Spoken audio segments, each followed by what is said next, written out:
bulletproof. What happened to bulletproof? It's bulletproof-ish. Is that Bucky? That's not good.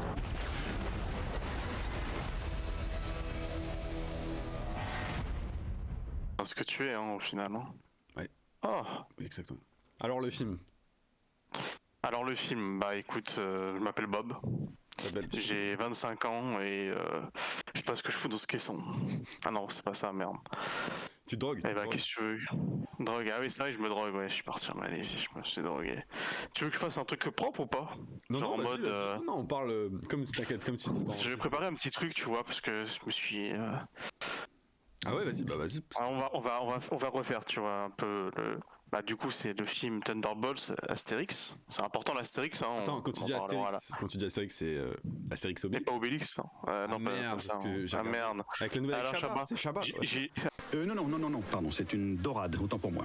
Mais ordre alphabétique, t'es sûr qu'ils sont frais tes poissons là? Tu plaisantes. Je les ai ramassés sur la plage la semaine dernière, j'ai respecté la chaîne du tiède. Ah non, tu peux y aller les yeux fermés. Il y a beaucoup de mouches hein, quand même. Ah non, mais ça je te les compte pas. En fait j'avais préparé le truc en disant Thunderbolts, réalisé par Jack Schreier. Jack Schreier qui a fait? Qui a fait quoi? Bah je ne sais pas ce qu'il a fait. T'as pas bossé en fait? J'ai pas bossé. Bah écoute, moi j'ai bien aimé le film, voilà, je nique la préparation. J'ai bien aimé le film, mais je t'avoue que... Ah ok, je sans sais. spoil, hein. Je sais. De toute façon on peut parler directement de spoil. On peut parler... on en est là... Bah à la fin, pour moi c'était pas la vraie fin, genre quand ça s'est fini j'ai fait... il est où, c'est où l'autre moitié du film? Ouais. Je pense que j'ai eu la même réaction. Est-ce que t'as pas eu la même réaction en mode ça s'est fini? Bah... Et en fait, c'est fini là? En mode les 2h30, ça fait 2h20, 2h10, je sais plus combien il durait. Il dure 2 heures le film. Il dure 2 heures, tu vois, c'est passé assez vite. Mais c'est surtout en mode, bah, il manque un bout du film là, non? C'est tout? En mode, ah, ok. Bah en vrai... C'est sympa, mais ouais, il manque un truc. Enfin, il manque un bout du film, quoi. Il manque un bout du film pour que le film soit complet, moi, à mon avis. Bah, en fait, je sais pas si t'as remarqué, mais pour une fois dans un Marvel, on n'a pas eu le climax avec la grosse baston. On n'a pas eu tout ça, quoi. C'est-à-dire qu'on a eu la montée vraiment un peu classique, l'équipe qui se forme, etc. Ça arrive au climax avec Sentry. Sentry devient Sentry et ça se finit en 30 secondes, tu vois. Genre en fait finalement Sentry il apparaît vraiment en costume jaune. Il apparaît vraiment même pas 1 minute, 2 minutes, je sais pas. Tu vois, quand il est vraiment en Sentry, on le voit quasiment pas. Ça dure 2 secondes. Quand il est en Sentry, ça dure 2 secondes. Il fait son petit fight en montrant sa force et c'est tout, quoi. En vrai, je te rejoins. Après, je te rejoins. C'est vrai que quand le film s'est terminé, j'ai eu un peu l'impression de me dire mais attends, le film il a duré 1h30 et je sais pas si ça te l'a fait aussi. Mais je sais pas, j'avais pas ce sentiment de... Effectivement, j'avais l'impression qu'il manquait quelque chose. Parce que il manquait quelque chose. Après, je l'ai un peu retrouvé, c'est quelque chose, dans la deuxième scène post-G. Je me dis, bon, on a retrouvé peut-être la deuxième partie du film, et encore, j'aurais peut-être voulu en voir plus. Bon, en vrai, on va garder la scène post-G pour la fin. Mais, mais en vrai, ouais. Mais globalement, tu vois, avec le recul, je trouve quand même finalement que le film est vraiment solide. Globalement, j'ai quand même passé un super moment, tu vois. Genre, non, mais niveau réel, c'est solide. La DA, tu vois, c'est bien, tu vois. Et en fait, ils ont réglé un problème pour moi qui était ultra important de régler. Et ça, je suis content, ils l'ont réglé, tu vois. Je m'y attendais pas. C'était quoi? Le problème Taskmaster. Hein. Ah oui, d'accord. Le maître de corvée. Hein. Ah, mais ils l'ont bien réglé là, du coup. Ah, ils l'ont réglé comme je voulais.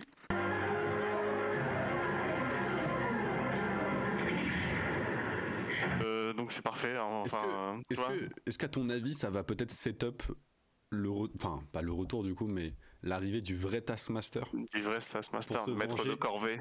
Le mec, ça serait incroyable. Je sais pas pourquoi j'y ai pensé. Peut-être qu'ils l'ont tué en sachant en plus qu'ils l'ont mis sur les posters, etc. Mais c'était un problème du personnage, tu vois. Moi, je trouvais que ça correspondait pas tout au perso. Je suis d'accord. Il y avait quelque chose, tu vois, qui allait pas dans le personnage. Après, voilà, le développement, il avait été fait dans Black Widow. Bon, il s'est terminé dans ce film-là. On va dire que c'était tout ce qu'on attendait du personnage en lui-même, tu vois. Ce qui avait été développé avec ce personnage-là, tu vois. Bien sûr, ouais. Mais ouais, non, je verrais bien.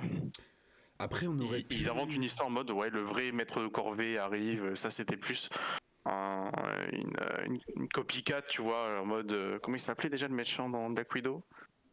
Brecht. Ah oui, mais j'ai pas. Enfin, du coup, c'est sa fille qui l'a transformé en maître de corvée. Et en mode, ouais, il s'est inspiré du vrai, tu vois. Je verrais bien un truc en mode, ouais, il s'est inspiré du vrai maître de corvée. Et du coup, là, t'as le vrai Anthony Master qui arrive. Et Ah, t'as le name. ça pourrait être sympa, tu vois. Non, mais clairement. Moi, en vrai, c'est ce que je me suis dit. Je me suis dit, ça ferait un bon. Bah, pour la suite. Parce qu'on va pas se mytho. En plus, là, le film marche bien, j'ai l'impression. Autant sur les réseaux qu'en box-office. Ça a l'air de bien marcher. Après, bon, c'est vrai que moi je vois beaucoup, c'est des posts de Marvel directement qui mettent les Rotten Tomatoes. Donc, après, déjà, Rotten Tomatoes, je sais pas si je dois m'y fier ou pas. En tout cas, apparemment, c'est 95%. J'ai vu le dernier score là qui avait été. Ouais, il me semble que ça a baissé quand même. Mais ouais. Ah oui, ça a baissé, ok. Ouais, mais c'est quand même un des plus. Mais bon, ça reste quand même haut. Hein. Ouais, en fait, globalement, j'ai l'impression quand même Thunderbolt, mais c'est quand même une note vachement positive comparée à Captain America 4, tu vois. Ah bah oui, ça c'est. Finalement, quand on avait vu pour la toute première fois l'équipe, je sais pas si tu te souviens, il y a longtemps, hein, du coup, avant que le film soit en tournage, où on avait Bucky, on avait Winter Soldier, etc. Enfin non, c'est le même, mais voilà, on avait tous les personnages. Et en fait, on se disait, mais l'équipe, elle est bizarre, tu vois. Genre, il y a au moins, je sais pas, 3 super soldats, des personnages qu'on Ah oui, j'ai revu un mème tout à l'heure. Enfin, c'est pas un mème, mais sur internet en mode.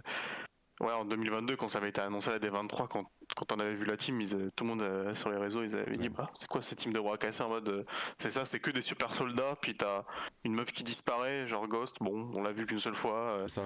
Puis c'est tout quoi, et c'est quoi cette team? Et un peu, ouais, et si tu compares aux comics, alors moi personnellement, je connais pas les comics Thunderbolts. Je connais pas du tout. Hein.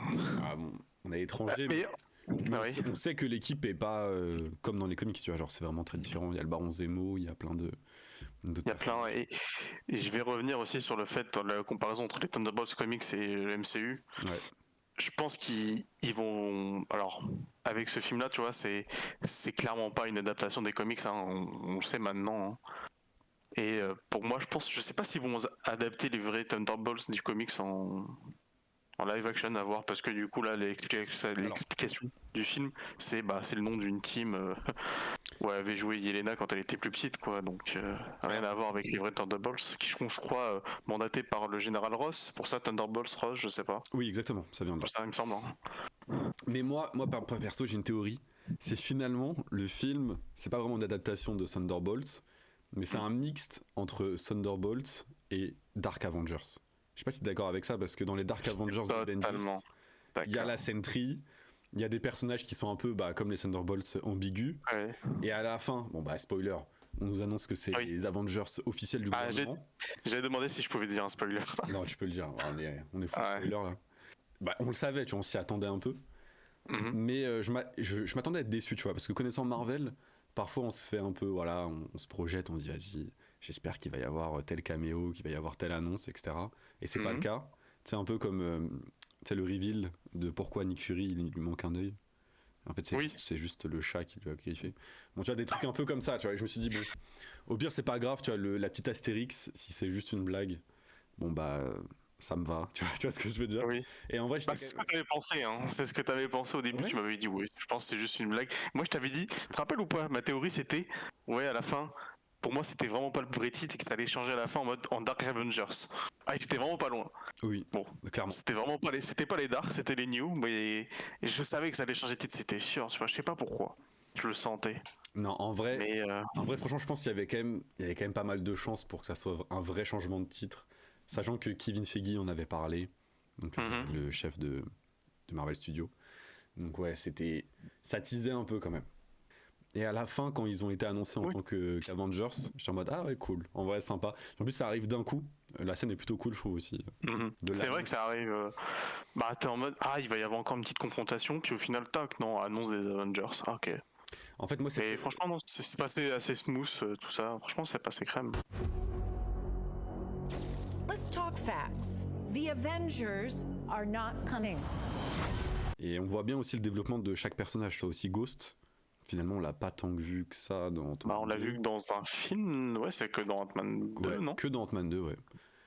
Et puis on savait pas trop sur elle, finalement. Ouais, c'est ça, en fait. On savait que voilà, on sait à peu près son origin story, on sait voilà, c'était déjà une vilaine. Mais là, de la voir vraiment travailler en équipe, c'était aussi cool. Plus de s'attacher au personnage pour une fois. Parce que dans Ant-Man 2, je me souviens, enfin si, elle est un peu attachante quand même, mais là j'ai bien aimé aussi les dynamiques qu'ils ont entre eux. Et même comment ils se comportent et comment la Ghost se comporte comparée aux autres. Je trouvais ça cool. Exact, oui. C'était très cool. Bah du coup ça c'est un point positif, la dynamique entre les personnages. Clairement. Non mais ouais, clairement, mais clairement, franchement, puis même le côté un peu, tu sais, quand l'US Agent, alors l'US Agent, qui se comporte comme une sorte de mec des années 80. Je sais pas comment expliquer, mais j'ai vraiment eu l'impression de voir, tu sais, le cliché un peu des personnages peut-être de films d'action d'une époque un peu révolue, tu vois. Ah oui, ok, oui, je vois. Oui. Alors j'ai pas eu trop cette sensation-là. J'étais en mode bon, c'est un mec qui se croit tout puissant, c'est un peu un beauf quoi. Ouais, c'est ça, exactement. Enfin, comme ils le disent, hein, c'est un connard quoi. Hein. Il se comporte comme un connard. Puis après, tu vois un peu ces scènes. C'est pourquoi il est comme ça. Puis après, tu te dis ouais, il a un peu il comprend un peu pourquoi c'est un connard, tu vois. Et franchement, je trouve ça beau aussi, tu vois, en mode bon, on l'a tous un peu détesté dans la série Falcon and Winter Soldier. On le revoit là, bon, il est en mode peut-être un peu plus adouci, bon, en fait, pas trop, puis au final, si, ça va. Je pense qu'on pourra apprécier le personnage dans le futur, enfin, j'espère. Bah moi en vrai je l'ai déjà apprécié là. Et c'est vraiment osé parce que moi ça m'avait marqué le moment où on le voyait avec son enfant dans la bande-annonce. Et je me disais mais qu'est-ce qu'ils vont faire avec ça, tu vois. Parce que tu voyais bien que dans la bande-annonce il était pas en phase avec son enfant, etc. Oui. Mais là au point carrément que bah du coup il néglige vraiment son enfant, que c'est vraiment un mauvais père, que du coup ça lui a coûté son couple et bah du coup plus ou moins son enfant aussi. Je trouve que c'était très osé pour Marvel, où Marvel quand même c'est... surtout dans le MCU, c'est vachement la famille, machin, tu sais, Ant-Man avec sa fille, enfin les Gardiens de la Galaxie c'est aussi une forme de famille. Enfin, il y a toujours cet aspect là, même dans Black Widow, c'est un truc humain, tu vois. Mais je trouvais ça cool de mettre dans Marvel un personnage qui est vraiment, qui est mauvais, enfin avec sa famille, qui est un mauvais père, et que c'est dit clairement texto, il y a pas de doute là-dessus, et que le mec se comporte vraiment comme une merde. Je pense que bizarrement de tous les Thunderbolts, je pense que l'US Agent c'est un des mecs qui, enfin c'est un des pires, je pense. En termes de comportement. Parce que finalement, c'est lui qui veut tuer Valentina de Fontaine à un moment. C'est vrai, ça a failli end le film. Ouais, il a failli dégainer le truc, hop, film fini, ça y est. L'Astérix aurait été une blague au final, à la fin, il n'y aurait pas eu de New Avengers.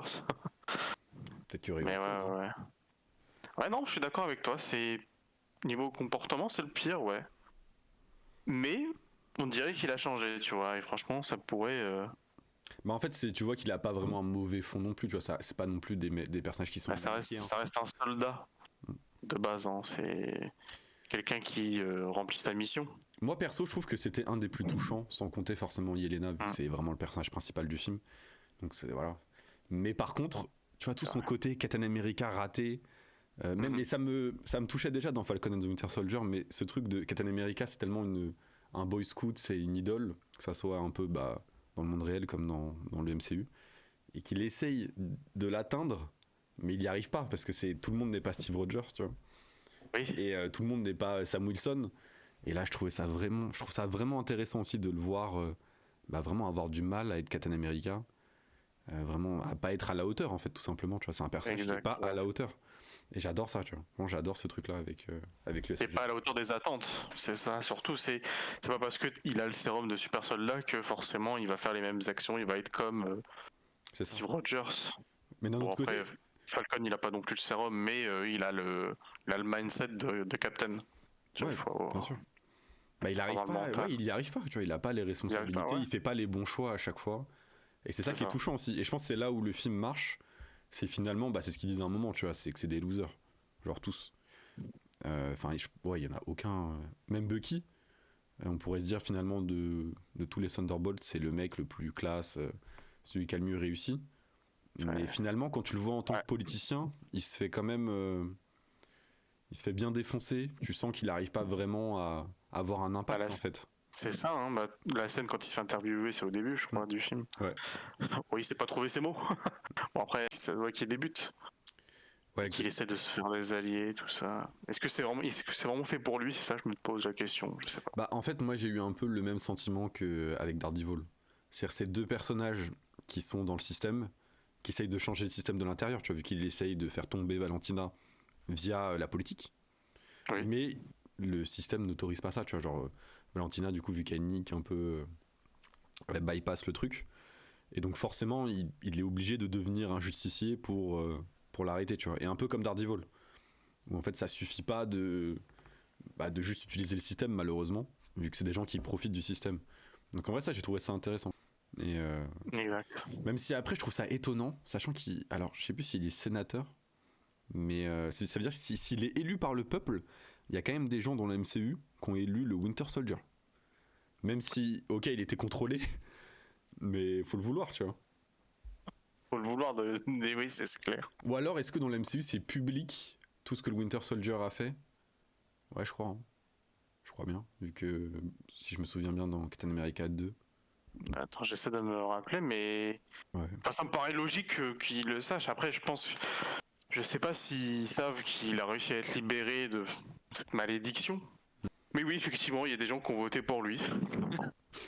Pourquoi pas, je sais pas. Pourquoi pas. S'il avait peut-être de bonnes idées, au final, on sait pas trop. Mais en vrai, c'était très classe aussi ce moment-là où, tu sais, avec l'adjointe un peu de Valentina, il lui montre, tu sais, ils sont devant le A de la tour Stark de l'époque, et il lui parle un peu des événements du Avengers 1, en mode, oui, t'étais trop petite pour t'en souvenir, etc.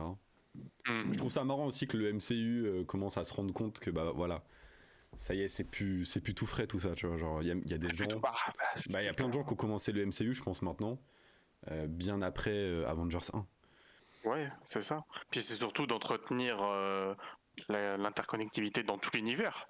C'est pas seulement hop, on a eu le film Avengers 1 et on parle plus jamais de ce qui s'est passé en 2012, tout ça. Là, lors du comité, c'est la soirée, tout ça. Il y a des ventes d'armes de Shitori, ça nous rappelle bien l'attaque de New York, font des références à ça, c'est pour entretenir un peu le lore. Oui, c'est un peu ça, c'est le lore, et puis c'est surtout pour... Oui, c'est le lore, c'est clairement ça. Hein.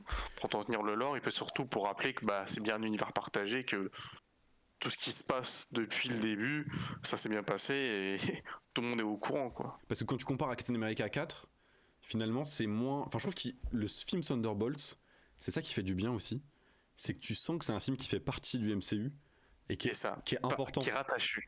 Ouais, et qui est important, mais qui est pas non plus forcément dans le côté on fait des caméos, on fait des références pour faire des références, mais que le film est important pour ce qui va suivre, qui pose des bases, qu'il a des idées pour faire développer certaines choses, dont la scène post-générique et la fin du film avec les New Avengers.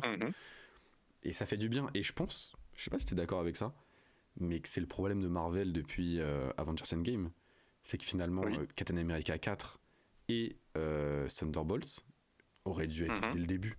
Parce qu'en fait c'était logique. Là, ça aurait dû être le premier film, ouais. Bah oui, parce que, enfin en tout cas, on aurait dû avoir une team de Avengers beaucoup plus tôt.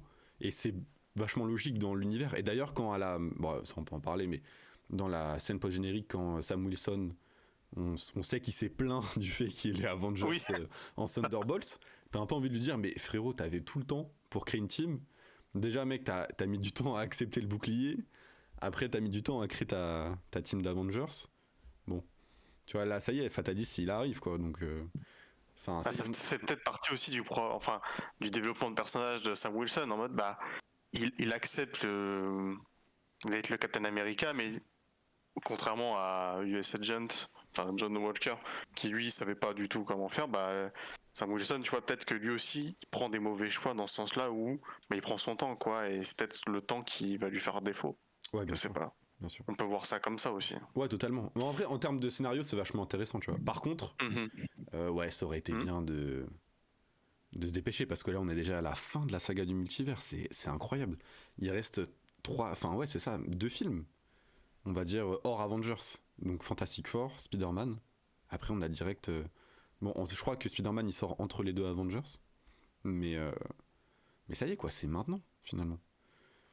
D'ailleurs, un petit memories, c'était quand? C'était hier qu'aurait dû sortir Avengers Kang Dynasty. Hein. J'étais tellement hype. Moi, je voulais voir mon Kang, hein, mais... Rest in peace, Jonathan Majors. Oui.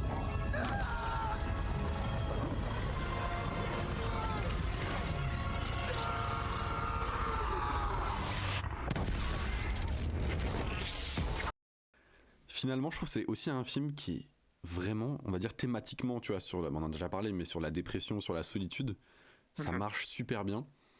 Et je trouve que les moments, on va dire, vraiment de tristesse dans le film marchent bien. Même si en vrai, je m'attendais à être un peu plus touché par le film. Finalement, tu vois, une des scènes les plus touchantes, je trouve, c'est avec Red Guardian qui parle à Yelena à la toute fin, qui la rassure. Oui. Tu sais, sur son rôle de super-héros. Enfin, même de... Juste avant l'attaque du Void, on est d'accord. Ouais, c'est ça, exactement. Ouais. Très très belle scène, hein, d'ailleurs, celle-là. Ouais, super belle scène. Mais malheureusement, c'est une scène qu'on a vue dans la bande-annonce. Et je sais pas, je m'attendais à ce qu'il y ait peut-être autre chose. Et on va dire les moments aussi qui sont un peu plus joyeux, les moments d'humour marchent vraiment bien. Perso, moi, ça m'a fait rire, tu vois. Je trouvais que l'humour tombait bien.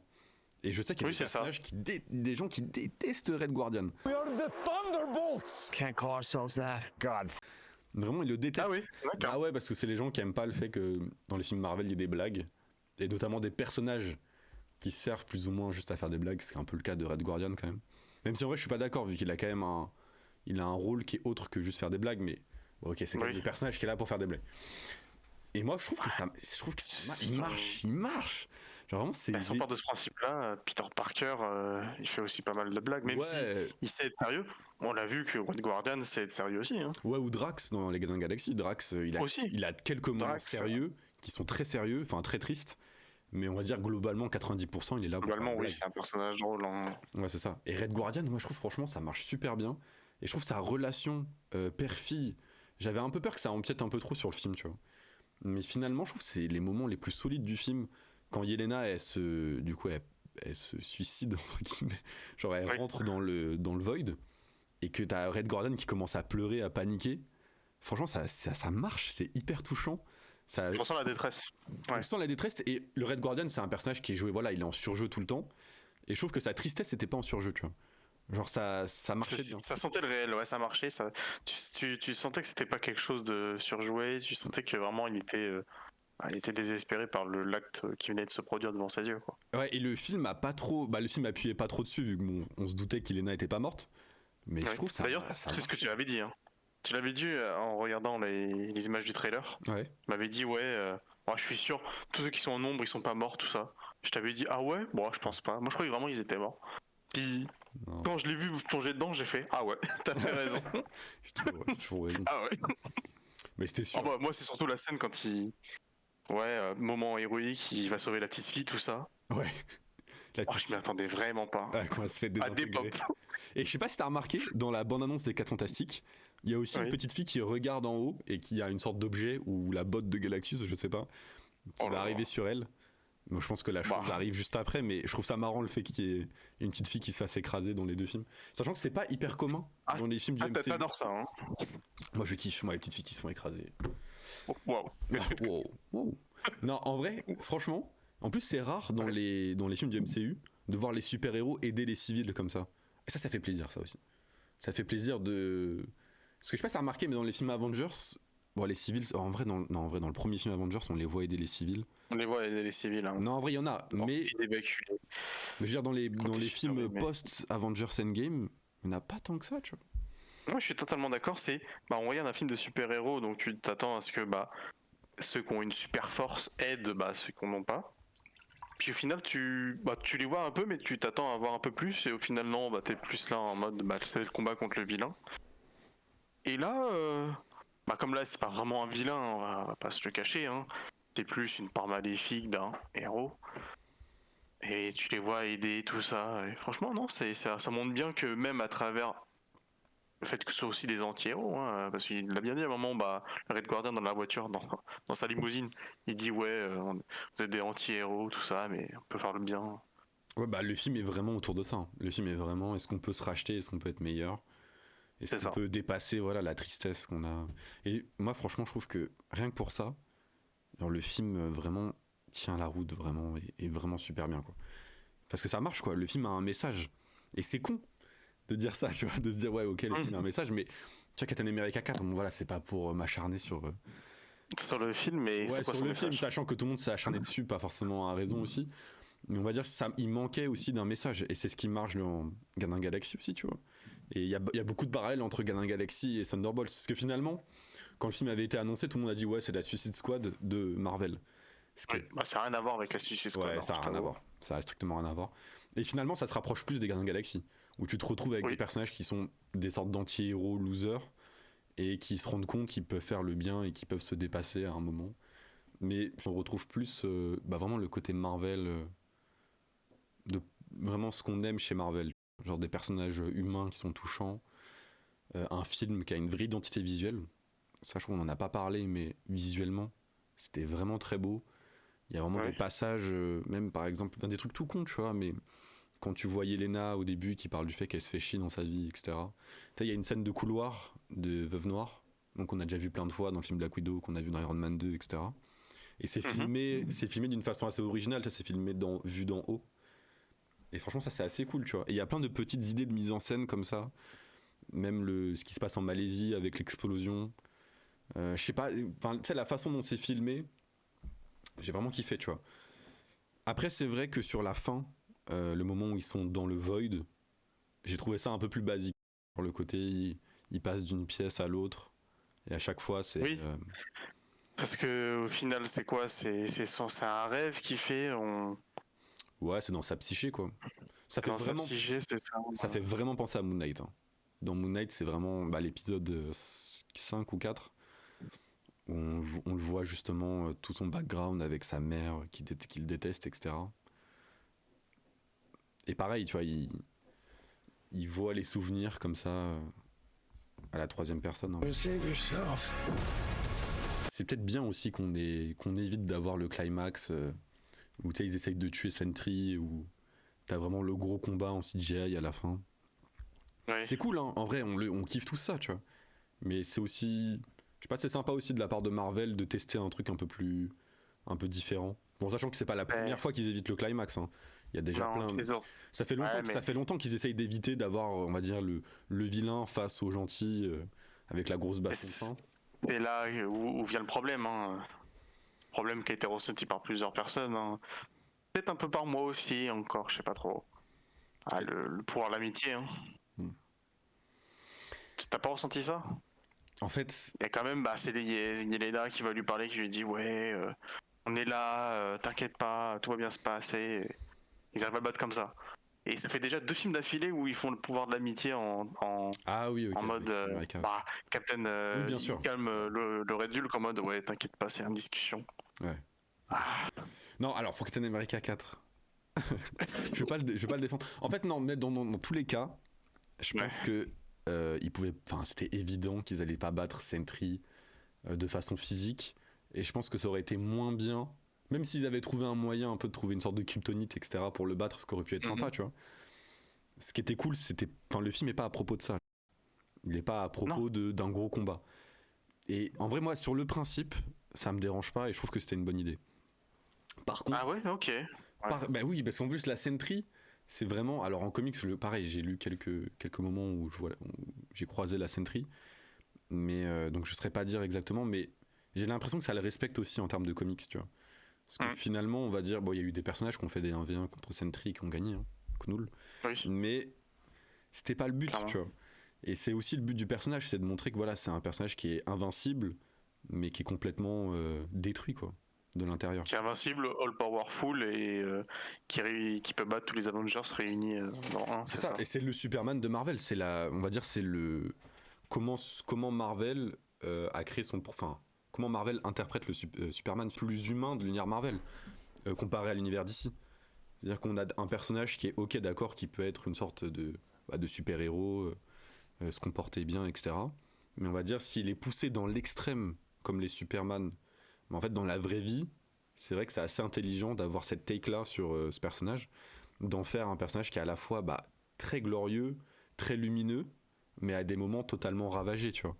Un peu comme, je sais pas si tu te souviens, mais dans le premier Captain America, le docteur qui a créé le sérum du super soldat, il dit que ça amplifie tout. Il s'appelle. Oui. C'est-à-dire que ce qui est bien chez toi devient excellent, et donc que ta bonté devient plus grande, et que si jamais t'as un peu on va dire quelque chose de mauvais en toi, ça devient encore pire, tu vois. Et finalement, j'aime bien que ça soit un peu aussi traité avec Sentry, tu vois. Et que c'est traité, un truc qui est pas du tout traité avec Superman, tu vois. C'est-à-dire qu'un personnage comme ça, dans la vraie vie, qui aurait des pouvoirs comme ça surhumains, des pouvoirs de Dieu, bon, bah forcément on irait plus vers un Sentry que vers un Superman. Exact. Je me rappelle pas, est-ce que dans le film, mais je crois pas, c'est pour ça que je préfère avoir une confirmation, mais ils disent pas que c'est un sérum de super soldat qu'ils ont fait à Sentry. Je crois pas, non. C'est juste un projet visant à augmenter l'homme, c'est ça, il me semble. Non Ouais, c'est ça. Parce que Dans si les je me comics, rappelle bien, dans les comics, c'est le sérum du super soldat Ouais. de Captain qui a Ouais. été amélioré x 1000, et c'est pour ça qu'ils disent ouais c'est une puissance de 1000 soleils, parce que c'est le sérum du super soldat mais qui est boosté quoi. ouais, c'est ça, exactement. Mais je crois bien que dans le film ils disent pas que c'est ça. Non, Donc, effectivement. En tout cas, ils partent pas du principe que c'est basé sur le sérum du super soldat. Ok ouais, non mais c'était pas sûr. Mais c'est peut-être que c'est le cas, je sais pas. D'ailleurs, Peut-être qu'ils en parleront dans plus tard. Ça, par contre, tu vois, plus dans les griefs du film, j'avoue, j'aurais peut-être bien aimé qu'on nous explique un peu plus le pouvoir de Sentry, de pourquoi, du comment. Finalement, les mecs, ils ont réussi à créer un truc qui est 1000 fois plus puissant que le sérum de super soldat. Ouais. Peut-être nous expliquer le mec. Parce qu'en plus, Sentry, il arrive à. Tu sais, il a une sorte de télékinésie dans les comics. Oui c'est vrai. Ouais. Enfin, il me semble. Enfin, si, je crois qu'il a peut-être ce genre de pouvoir, mais c'est pas. On le voit pas souvent en tout cas, utiliser ce genre de pouvoir. Mais j'aurais bien aimé qu'il y ait une petite explication de. Qu'est-ce qui se passe en fait? C'est quoi vraiment son pouvoir à Sentry?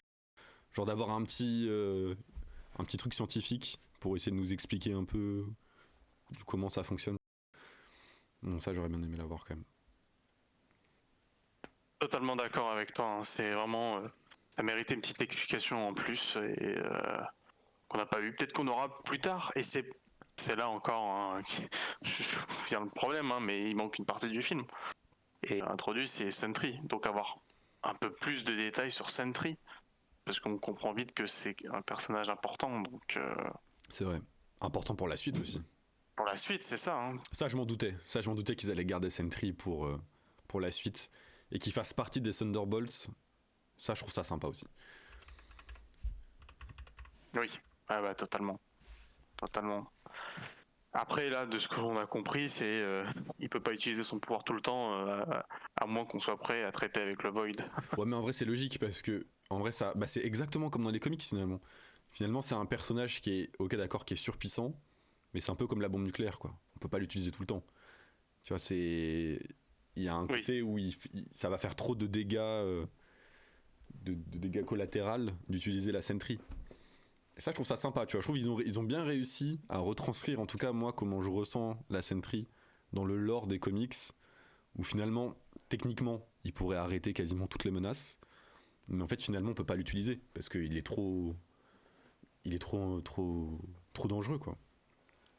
Mais la Stark Tower, donc rachetée par Valentina, donc ça enfin on a la réponse sur la Stark Tower depuis Homecoming. Exact. Putain, On savait pas. Ouais, entre le caïd qui aurait racheté la Stark Tower, je sais plus c'était quoi toutes les théories autour de ça, mais en vrai c'était Red Richards avant qu'il soit même le racheté, Baxter Building.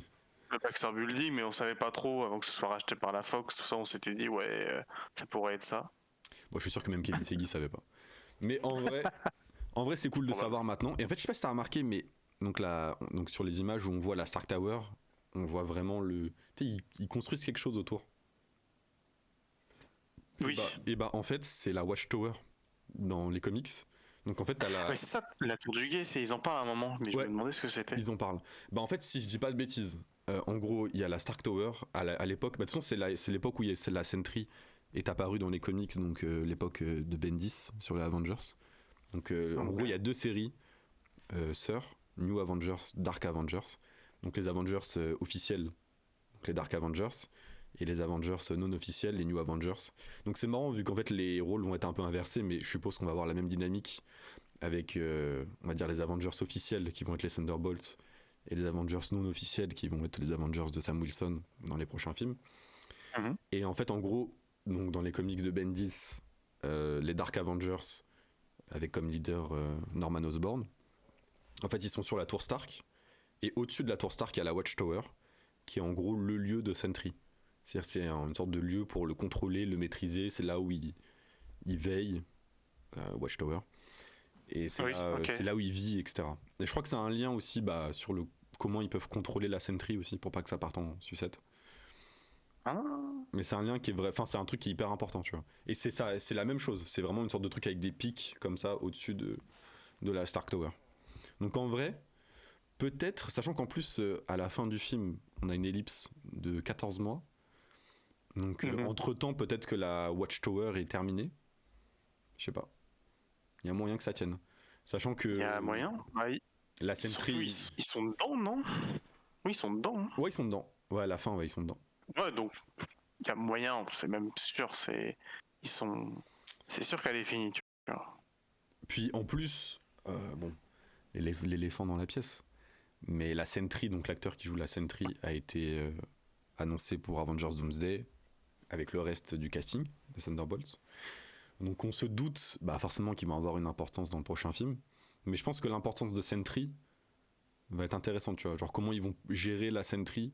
Est-ce qu'il va un peu comme dans Hulk, comme Hulk dans Avengers Infinity War, est-ce qu'il va juste servir de chair à canon pour montrer que Thanos est très fort? Ou alors, est-ce qu'il va avoir une importance un peu autre? Est-ce qu'il va jouer le rôle de Molecule Man dans Secret Wars? Ça peut être sympa. Ça peut être sympa, c'est vrai qu'il peut y avoir un truc là-dessus. Et il peut y avoir un truc super cool, hein. Mais en vrai, franchement, jouer sur le côté, putain, là, il y a un truc qui arrive, on n'arrive pas à le maîtriser. On peut balancer la Sentry, mais si on balance la Sentry, on balance aussi le Void. Franchement, ça peut créer des situations vraiment sympas, tu vois. Donc en vrai, je pense qu'on peut parler de la scène post-générique maintenant. De toute façon, c'est déjà un peu le cas. Hein. De toute façon, maintenant, c'est un peu le cas, donc... Parce qu'on en a pas parlé aussi, mais tous les trucs avec Yelena, c'est vraiment une grosse force du film. Florence Pugh, c'est un des... Florence Pugh, il faut en parler, hein, c'est... là, Carrie, le film. Hein. Carrie, le film. Même si c'était pas un film sur elle, mais franchement, c'était elle qu'on voyait le plus, et la Carrie. Hein. Sorry, is there a cat? That was unbelievable.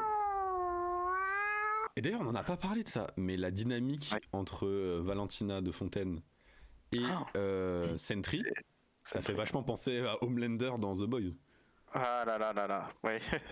Parce que oui, c'est totalement ça. Hein, c'est quand elle a dit ça va, j'ai l'air assez maternel, je me suis dit qu'est-ce qu'elle veut faire là-dedans. Puis t'inquiète pas, tout vient se passer et tout ça. Oh, waouh. C'est clairement elle. Hein, elle veut contrôler, tu vois, le plus puissant, lui faire faire ce qu'elle veut. Hein. Même quand la Sentry lui dit mais je suis quand même un dieu. Bon, ça va, Sentry n'est pas Homelander. Ouais, c'est pas au point de Homelander, mais quand il commence à dire je suis quand même un dieu, machin.